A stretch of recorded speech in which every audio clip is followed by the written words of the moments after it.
What's going on, Dungeoneers? It's your boy, Chet Robinson, coming at you live with yet another video about Dungeons & Dragons 5th edition. That's right, the same topic I've been talking about when I keep redoing the same video, but with different wordings for the last 10 years. And I know what you're saying, Chet, hey, buddy, they've had some questionable business practices over the last year. I understand where you're coming from, bro. They've revealed themselves to be greedy corporate entities that don't really care about their consumer base, but they continue to pay my bills, so I'm gonna keep making videos for them and pretend that none of that ever happened, alright? Because I can't go back to a real job because I've got no skills. Now, today, we're gonna be... Oh, yo! Silence, knave! I've come to quell your dark heresy that has gone on for far too long now. Whoa, dude. How'd you get in my house, brother? I'm just trying to film a video here, man. You're kind of ruining the vibes. You'd like to know that, wouldn't you, Chet Robinson? You'd like for me to intricately explain to you how I hopped over your 3-foot fence, punted your dog into the neighbor's yard, and broke through your window that I did not previously already know was unlocked and thus unnecessary. But I will tell you why I am here. I am here because for far too long Dungeons & Dragons 5th edition has scoured the internet, the only thing that anybody ever talks about. And now I have come once and for all to stab it in the heart by ending you, Chet Robinson, the man that I am saying is behind it all, because in reality, you're the only one I could find the address to. Whoa, dude, chill out, man. Nobody got to get stabbed here, nothing like that, dude. How about, let's have a conversation, man. Take a seat, tell me what the fuck you're talking about, and hopefully it gives me enough time to contact the authorities, you know? An open dialogue, is that what you want, To discuss our feelings and our problems between one another. Well, I messed my leg up pretty bad on the way in here, so I'm willing to take a seat for a while.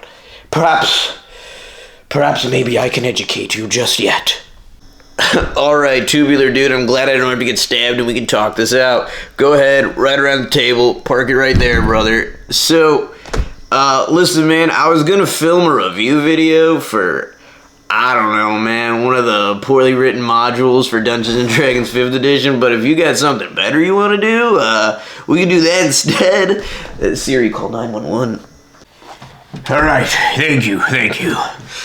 Now, I know for generations, Chet, you have filmed nothing but videos related to the high fantasy world that Dungeons & Dragons has brought to the masses, alright? And I get it. It's cool. It's popular. It's in Stranger Things. It's the only thing that anybody ever talks about when you bring up tabletop RPGs. But what if I told you, Chet, and everyone else watching, that the very game you play comes from dark-rooted origins, and I know that there's previous editions, but they may seem archaic now, poorly written, poorly conceived. Not that 5th edition is much better, but I come bearing the gifts. You wanted to do a review video, Chet? Well, you're not taking center stage anymore. I am your host, Solomon Solitash, and welcome to DungeonDoor, where I bring the dungeon to your door. And today, we are reviewing Old School Essentials. Let's get into it.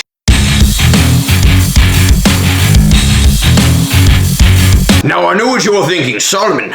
What is this? What are these ancient tomes you've brought before me? Well, I'll tell you first and foremost, they are the previous editions of Dungeons & Dragons, 1st and 2nd, the best of which have been brought together and melded into these new RPG books. Let me show you the 5th edition book, for starters. The Player's Handbook, bought nearly but a year ago. Let's open it up. See this giant book? Oh, look, it fell apart because the glue binding in these books is absolutely fucking atrocious. Now, look at the Player's Handbook here. Smaller format. Pages that stay together, that has been with me just as long as that book has. Want me to show you something else that's really cool? All the important information you need is going to be in either the front flap or the back flap. No more searching around for little itty-bitty intricacies on characters and whatnot. Go on, Chet. Take a look. Whoa. This book is much smaller, dude. Wow. Alright, I'm getting it. It's a lot easier to read. Is this, hold on, is this that new OSR shit that everyone's talking about on the internet? The old school revival and all that? So this is like old school gaming. Alright. But hold on, I'm noticing a little bit of a flaw here, man. I'm reading through these character classes, and first of all, there's not nearly as many options as they have in the high fantasy books like 5th edition and other shit, man.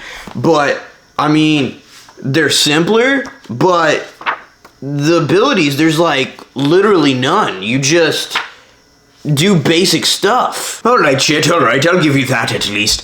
The amount of options you're going to have within the character books of this game are definitely not going to be as bountiful as that of which you can find in 5th edition or other high fantasy major role-playing games. However, where there is less options and less abilities, there is also what you will find as simplicity. Now, as someone who has successfully run this system quite a few times, especially for people that are used to the high fantasy genre, I've had some mixed reviews, I will say. Some people that always found 5th edition and other high fantasy role-playing games incredibly complicated. You know, the players that every turn are asking what they do. They've played with you for 5 years and they still don't know what an ability or a spell does. They are absolutely going to love this game.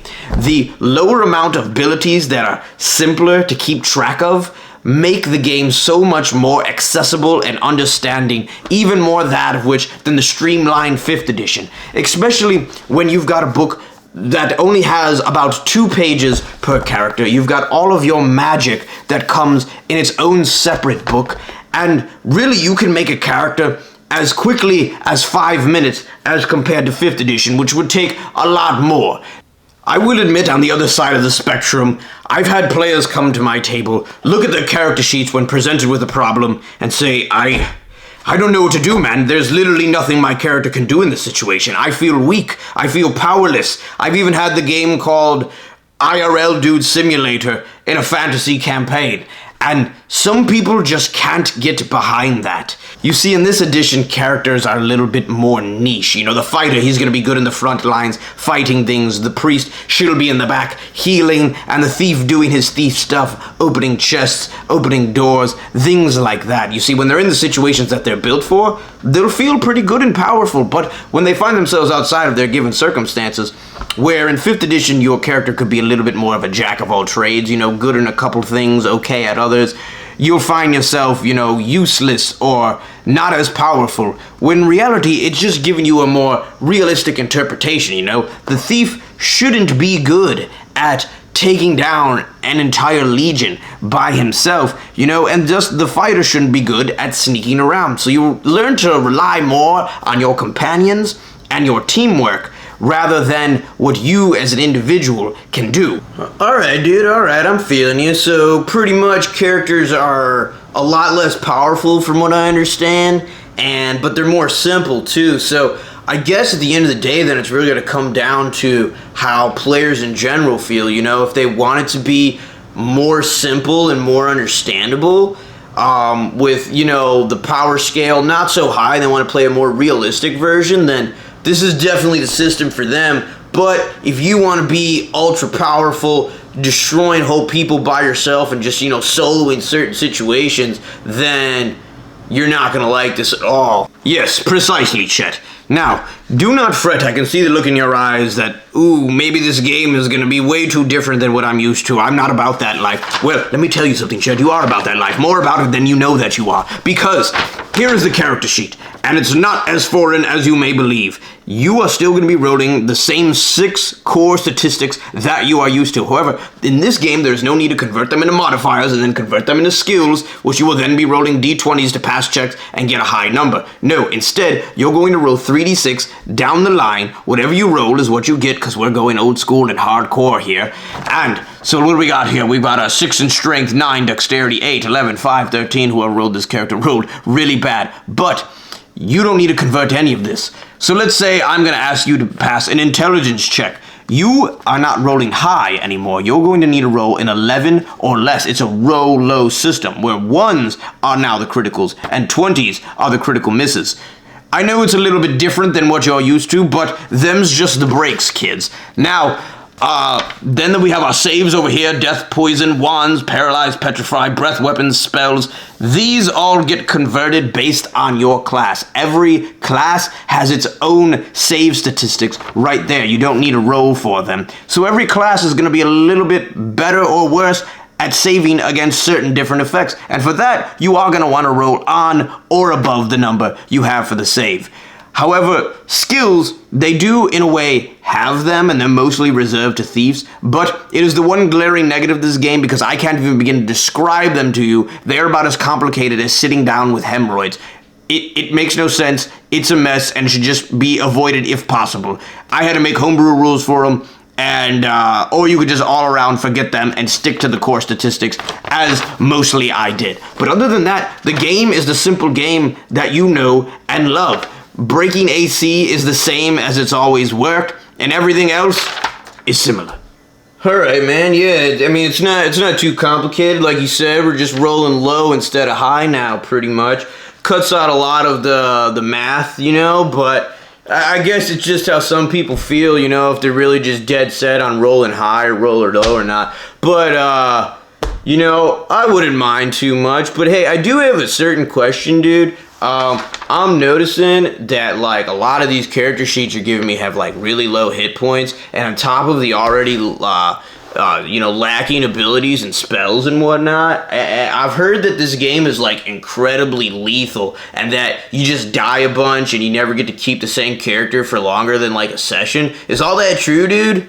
Yes and no with that shit. You see, people say it's lethal, I believe, because they come into the game with this idea that they can behave the same way they've been behaving in all of these high fantasy games. You know, I'm going to walk up and I'm going to rizz up the dragon, bone him, kill the mother dragon, then descend down onto the lower city, bring a building to its knees, and then become king in the matter of hours because I crit on my charisma roll. That's not how this is going to work in this game, okay? You will find that characters in this game and the players controlling them begin to behave outside of the box of the abilities they have on their character sheet. No more are they looking and being like, oh, I have this cool ability, so that can make them do that. I have this failsafe, so even if I mess up, I've got a couple more rerolls, you know, I could find my way around the situation. No. In this game, the characters behave more like you would expect them to in a given real-life situation. You know, you see a dragon and you are quivering no matter what level you are because everything in this game is as dangerous as you would think it would be if it existed in real life. And therefore, you will find players using more of the environment and having plans and strategies out of the items they have and what they can use around them in order to accomplish their task, rather than just directly engaging with an enemy and using spells and abilities in order to push through and win the day. It provides an entire nuance of playing that I very much welcome and loved seeing at the table. However, I will warn you, some players that cannot get out of the confines of their character sheets will be the ones that say, I can't do anything. I literally can't do anything in this situation. And they will fail to be creative and think of other ways out of the situation, and then they will die. Because everything in this game has far lower hit points. That's characters and monsters included, which makes the game, yes, more lethal if you're the one on the receiving end of damage, but it also makes combat much, much faster. When a thing that typically had 300 health now only has about 50, you will find your combats moving like that, and your campaigns wrapping up in more of a reasonable time for those that don't have that much time on their hands to begin with. I mean, even the monsters in this game behave in a realistic way.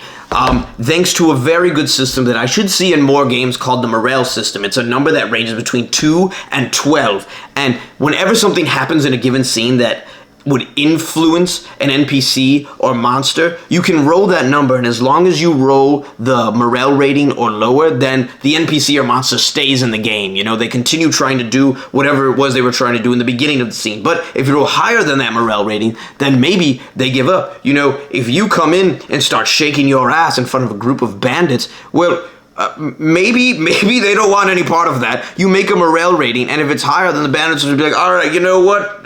Fuck it, you can have the alley. We're out of here. And it's things like that that cause nuance, where not every fight has to be kill every enemy that was in that group. You know, you take out the leader, make the morale rating for the rest of the group, they fail, they throw down their arms, they give up. And so it makes it so that it feels like the world is alive.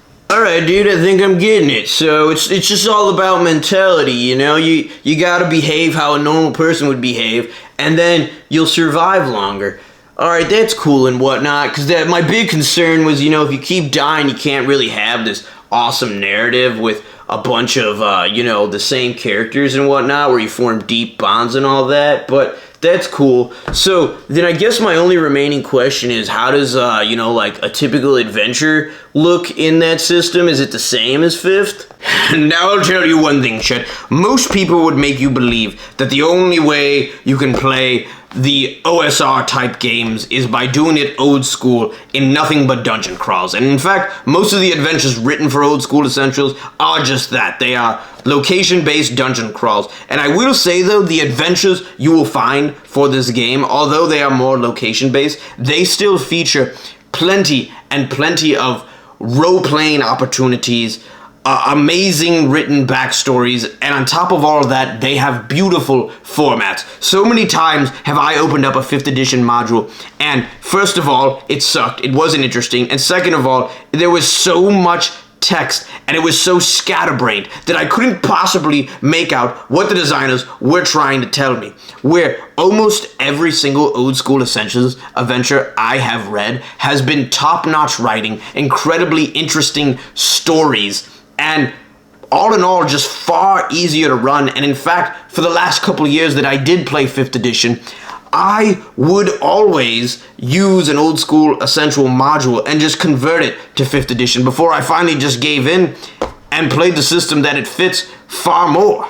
Well, I gotta say, dude, you kind of convinced me at least just to try it out. I mean, looking through this stuff, it seems, at least on the DM side, this is a far easier system to run. There's a lot less crazy abilities and spells that the players have that can absolutely just throw off the entire adventure. So that's at least cool, and that things can go a little bit more according to plan. But of course, there's still always going to be that freedom of improv and rule of cool, just depending on the DM that's running the situation, you know? But yeah, and especially when you say that adventures are more well written for this this style of gaming, then I'm definitely interested to at least give it a shot.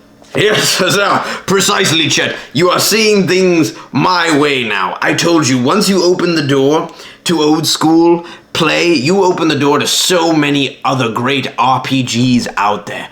You and I, you know, we could probably make a great alliance. What is that? Why are there sirens? Oh shit, dude, yeah, sorry. As soon as you sat down, I had contacted the authorities because you are insane, my friend. Oh, you absolute lecherous whore. I should have known better than to trust you. At last, Chet Robinson, you die on this day. Oh shit, dude, my clavicle. Maybe next time you won't cross me like you did today, Chet Robinson. Give me this.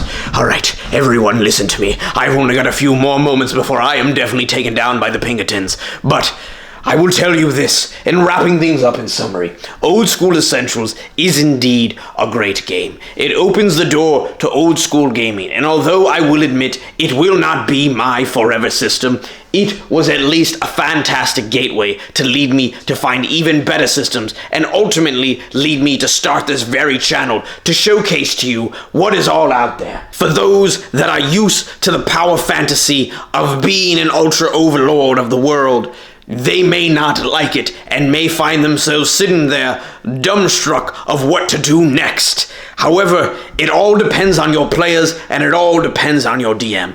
Old school doesn't necessarily mean it has to be a lethal slog. It can still be the high fantasy, large narrative scope fun that you're used to, but just on a far more realistic, reduced scale. So, If that is the type of gaming that you've always wanted to try, then please do give this a whirl. Ultimately, I, Solomon Solitash, am giving this game a 3.5 out of 5. It is above average game, but it is ultimately something that we should all give a whirl and open our minds and eyes to the things that are out there. For I will never stop opening new doors for you. I am Solomon Solitash. And this has been DungeonDoor, and I have brought the dungeon to your door.